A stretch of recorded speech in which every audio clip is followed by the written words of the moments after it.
Hi everyone, Felix here from Stride. Today we have Sam Dalglish from Garden Realty, one of the property experts in the hills, and we're going to dive straight in and uncover exactly, if you look in the hills, what the market's doing, but more importantly, where should we be targeting and what we should be looking out for. So Sam, what we've noticed over the last 7 years is Castle Hill has just gone from here to up here due to the Northwest Rail Link.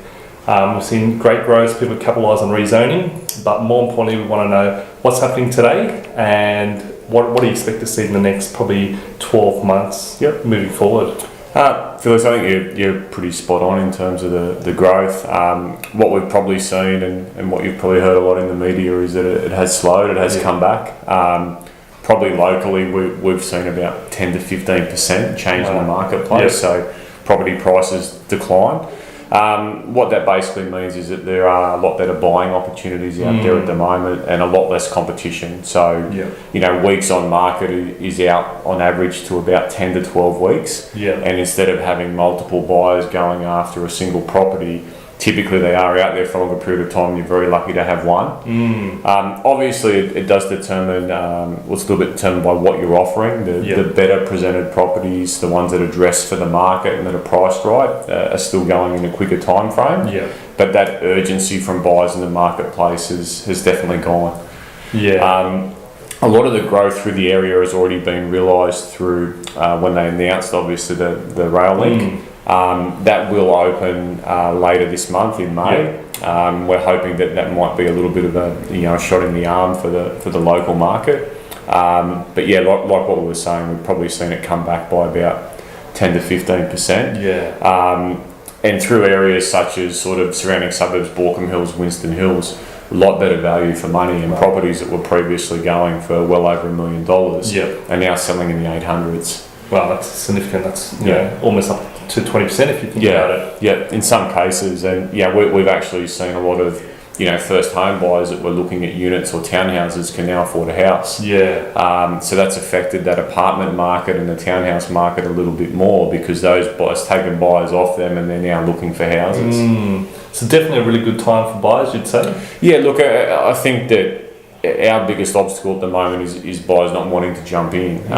It's very hard to predict the bottom of the market. Before you know it can start to be on the incline again and you've sort of missed the boat. Absolutely. So, look, I think you need to go out there prepared, and if you see a good opportunity, then be in a position to obviously jump in and capitalise on that a little bit. And the way I say that is that, we meet a lot of buyers at an open home or an inspection on the weekend where they're not ready to go. They've maybe heard that the marketplace has come back and that they should be looking to buy, but they haven't actually done anything about that behind the scenes.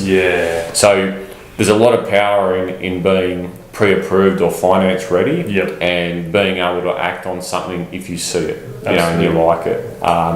As opposed to saying, well, look, we haven't looked into that, can I get back to you? And it becomes a whole lot more shaky.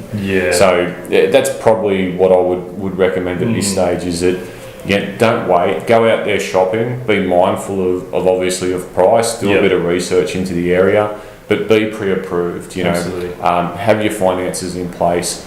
Have a solicitor or conveyancer, someone that can give you that advice around a contract and just be ready to act if you see something that you like and you will actually buy better. What would be your best, tip or advice you can give someone looking to buy in the hills but not knowing where to actually look to start with and working on, say, a budget of $900,000? I think they've got to look at, if they've got $900,000, what that buys them in the area. I think if they're shopping in a suburb where there's only very few transactions at 900 and most are, sort of 950 million plus, there might be some frustration in that process. They might continually keep missing out or not see enough in their bracket. I think if you can find that the middle ground or the entry level is around that 900, you're going to have a lot more choice. And from there, you're just going to obviously be able to look at more homes and hopefully have more options. Generally, what I'd recommend if you are cutting it a little bit fine in that particular suburb is just go one back. So you'll typically find if you go one suburb back, there's a difference between, we're in Castle Hill right now. Castle Hill home prices are more expensive than Baulkham Hills. Baulkham Hills home prices are more expensive than Winston Hills, which is the next suburb out. So until you find that sort of happy medium where there's, within your budget and you're sort of looking at homes that you think might be suitable. Yeah. No, absolutely. No, that's really good because we're all about, making sure that a client buys within their comfort and not stretching themselves.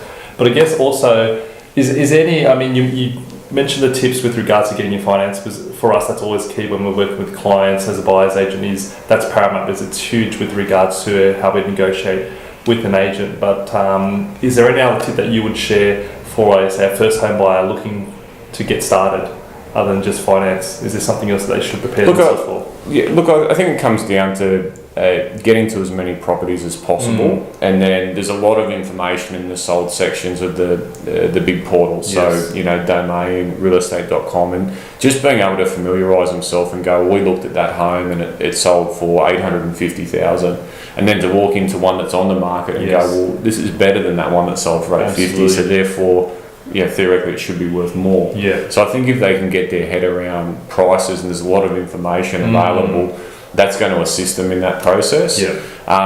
And there's also a lot of agents that are doing no price marketing, a lot of auction. So auction, no price, a lot of private treaty is just listed or by negotiation. So they're not wasting their time and looking at something that is wanting $1 million and their budget is $850. Yeah. At least they'll be able to have an idea around prices in that particular suburb. So that's probably my advice, is that don't go looking around, 5 or 6 different suburbs and driving all around the place. Try and focus on an area you think you're going to want to live in. Correct. And there's properties within your price range. Yeah. And then just focus on that suburb and maybe go out one either way if there's not enough in that particular suburb. Yeah. Again, you don't want a scenario where you're just looking at one property every week and there's just not enough choice, sort of thing. Yeah. So I just think it's education. It's attending auctions even if you're not bidding, and just get a bit of a sense on that process. If you can find an agent that's helpful, that can give you, there's a lot of property reports available. Like we do quarterly marketplace reports, which is all the sales that have been made in a particular suburb for the last 3 months. It's getting your hands on things like that and just getting a bit of a sense on what things are selling for. So then you've got your finger on the pulse. Absolutely, yeah. And obviously Cafe Society out in the hills is definitely growing quite substantially. I love my coffee. Where would you say would be a great place, or where would you suggest for the guys watching here looking for a good coffee when they're doing their open homes? There's heaps around. There's heaps. Again, it depends what area you're sort of looking in, but every suburb has got its own local shops, its own cafes, and you've obviously got major shopping centres through here as well. So there's plenty of places that you can grab a good coffee, that's for sure.